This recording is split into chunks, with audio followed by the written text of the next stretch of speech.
Hi and happy Friday as we jump right into this weekend's collective reading. I pulled out the fire deck. This is the Tarot del Fuego by Ricardo Cavolo. And I don't know, I just love the energy of this deck. I pulled it out for the Sagittarius dark moon that we have coming up, Sagittarius being a fire sign. So I thought, perfect time for this deck. And I really like it because it has a totally different feel than a Rider-Waite deck, which is what I usually use, like a Rider-Waite Smith deck.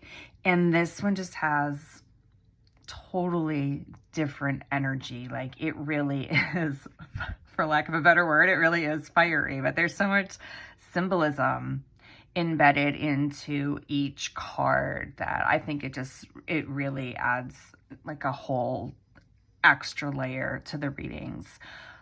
But let's just jump right in. Okay, I've rambled enough for everybody. We have the Moon, the Hierophant, and the Empress, which is pretty, pretty cool for reading. I don't normally pull just like all major arcana cards, so these are some big players that we have.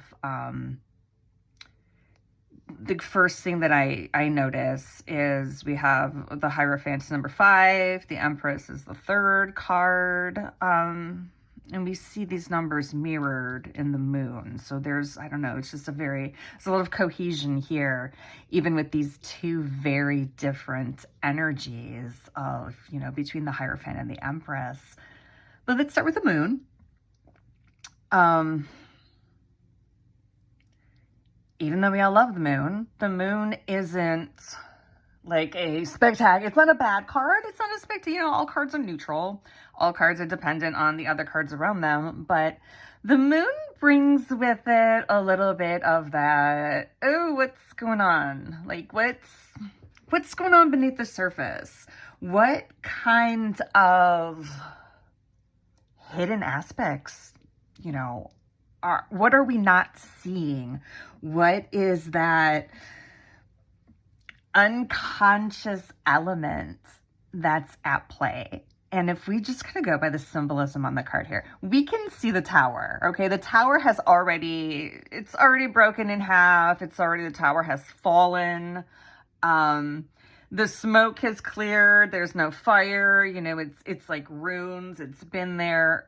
But there's something that we haven't processed yet from that experience. And I know a lot of us have been really going through it these past couple of weeks on every level, like in our own individual ways. There have been hiccups and obstacles popping up and things happening kind of out of the blue that take you off guard. And maybe you thought you've recovered, maybe you thought you've put that all behind you, but there's something lingering. There's something here, and it's trying to come through. And it's even kind of extra cool that I pulled the moon, and the whole reason that I used this deck in the first place was I was thinking of the Sagittarius dark moon that's coming up. And even though in the image, we have a little sliver of the moon, like there's darkness. There's a feel that this is still kind of like the dead of night, but, because there's always a but, dawn is breaking through. Dawn is going to come. The moon is going to set and the sun is going to rise. And the sun is the next card in the Fool's Journey. The sun is the 19th card. So the sun is coming.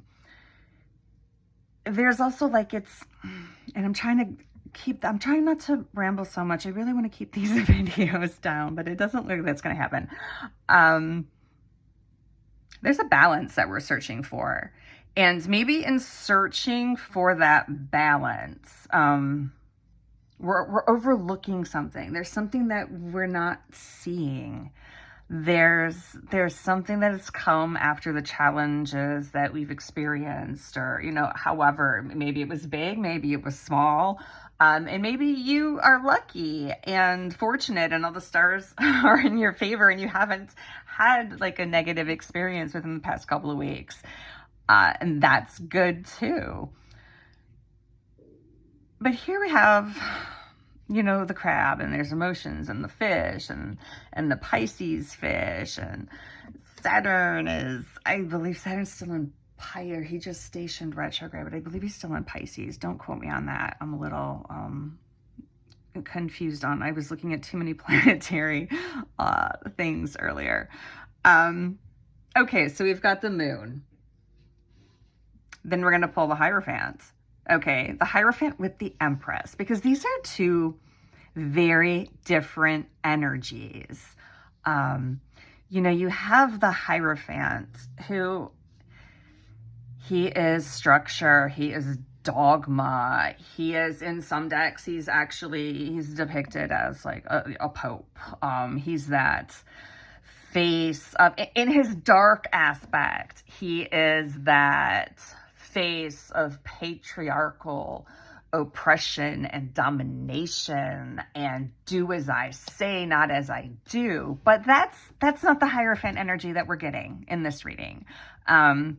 This is a more evolved. This is the Hierophant in his highest aspect, where he is serving. He is a servant. He is a servant of the higher power. He is a servant of Source. And he is here to instill structure. And he's here to instill discipline. And he's here to impart knowledge.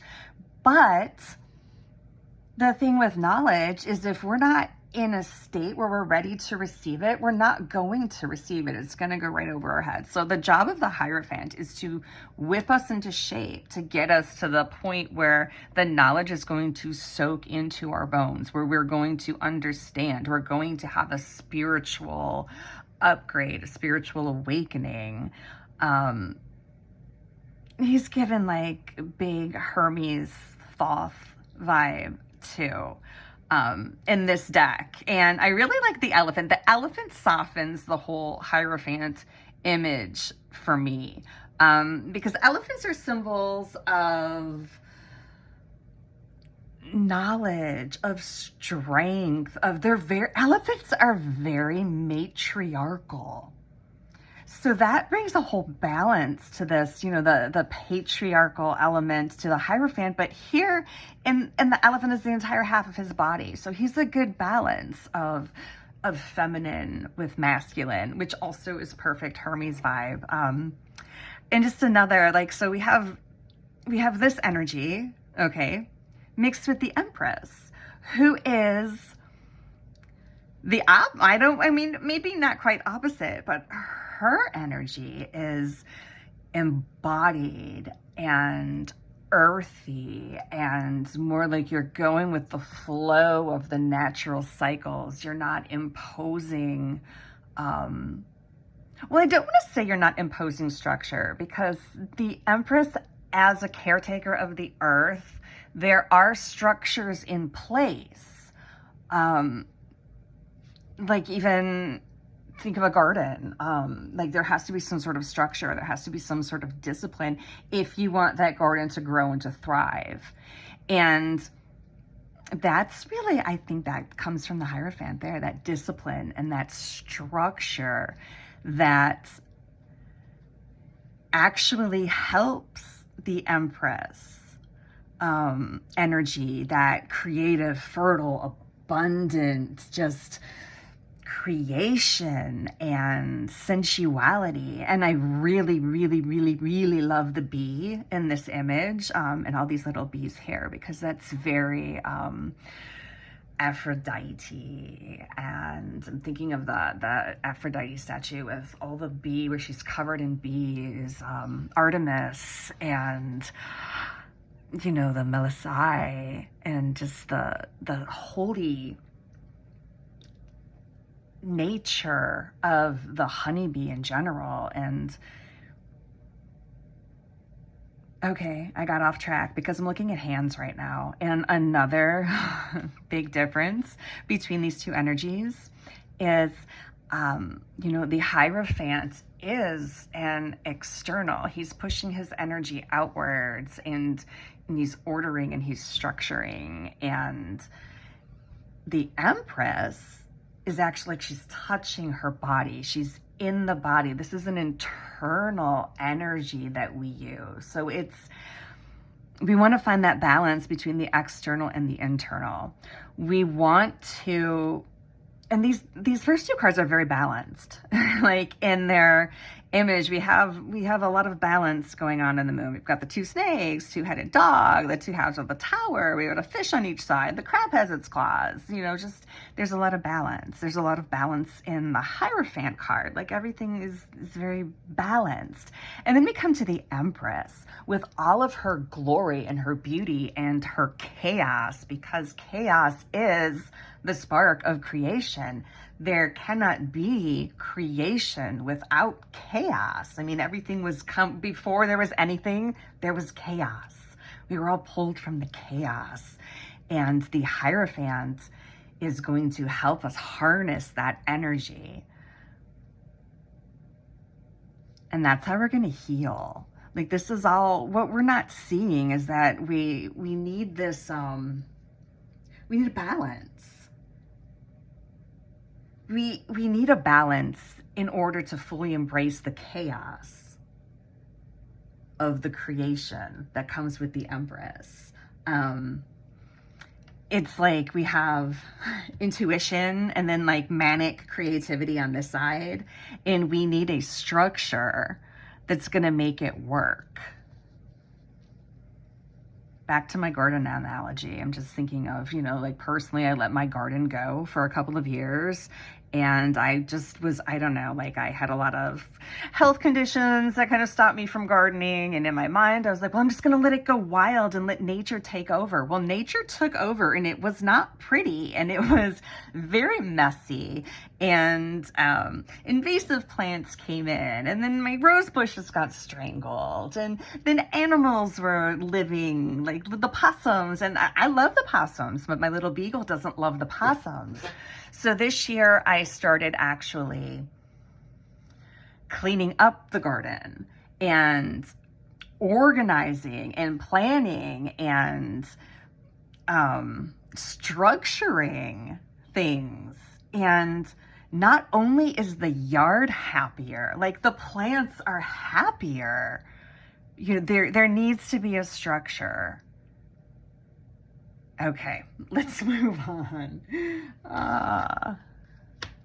Okay, love and partnership. Number 12, so we're 3. So back to the Empress. And so, okay, partnership. And that makes sense because we're really seeing I'm seeing a lot of partnership, just kind of partnership in creation. And it's not necessarily, it's not like romantic. It can be, of course. But it's more of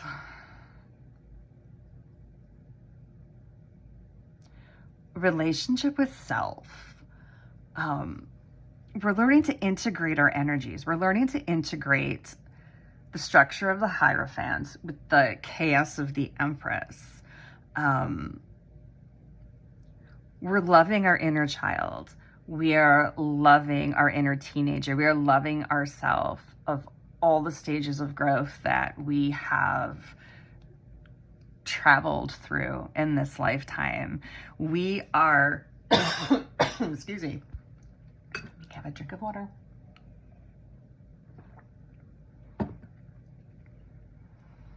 I'm getting a self-love vibe. But also like a deepening of connections with other people as well. And I really do kind of think that deepening of connections with other people is a natural ripple effect of having a relationship with self. So maybe you do have a relationship with self already. You have been working on that. You've been loving on yourself. You've been healing yourself. You've been working with your higher self. You've been working with your inner child. You've been working with all the different versions of you. You've been coming together. You've been realigning, because we all have these spontaneous moments of death and rebirth, and integration is a lot easier if we're aware of it, but sometimes you're not even really aware of it happening until like years later, and then something will hit you and you'll realize, oh, I did lose a piece of myself there. I need to reclaim that piece. I need to unify. And it's not just all about like the divine feminine either. It is unifying the divine masculine within ourselves.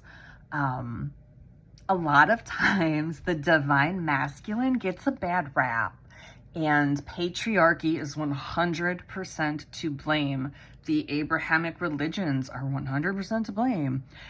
But it's time to acknowledge that there is an exalted version, the divine masculine, and we embody that as well. Love and partnership. Yeah, like, even maybe like business partnerships, collaborations, especially with the Empress, like collaborations with other people might be on the horizon. Okay, now this one I pulled, I've been feeling wild angelic energies around, and I do work with a couple archangels, not many, but I was like, this is angel energy, like really big time. So then I was like, oh, maybe I'm supposed to pull from, I do have a couple of angel decks. I don't use them very often. I was like, I should pull from a deck. And I sat with them and I was like, okay, which one? And this is not the one I thought I was pulling. So it's interesting. I did look at the card already. I don't know why. It's flipped over just so you could see the angel wings. So I pulled an angel card for us all. And I don't know how you feel about angels. I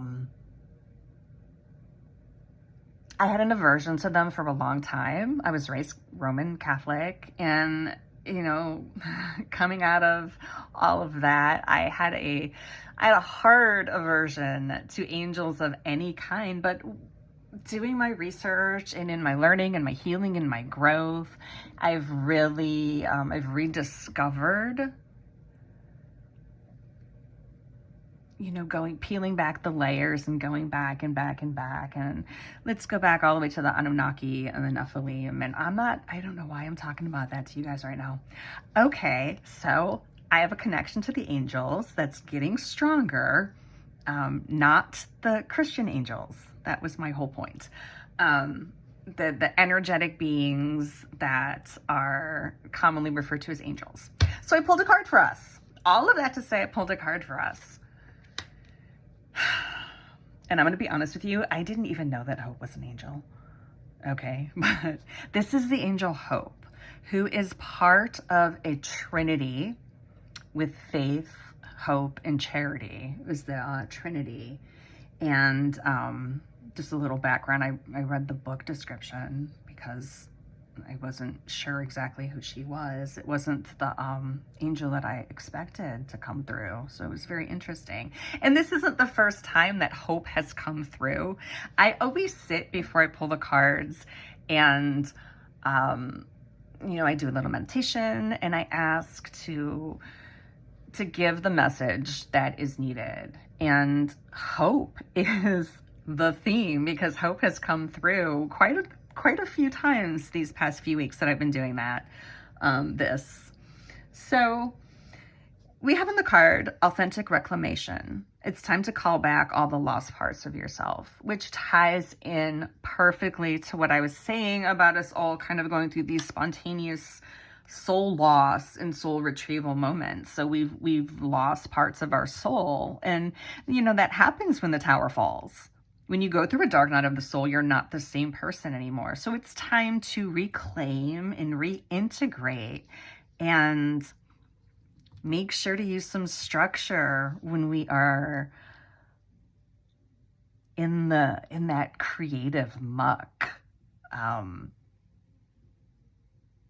a little intuition, because I'm still getting like the intuition vibe. So it is striking a balance between structure and intuition and chaos, like a juggler. There's a 3-part balance. And this is also like restoring faith in self, which goes back to loving yourself, building a relationship with self. And that is it. That's a lot for the weekend. Thanks for watching. I probably was a little longer than I was trying to be short, but that wasn't the plan for tonight.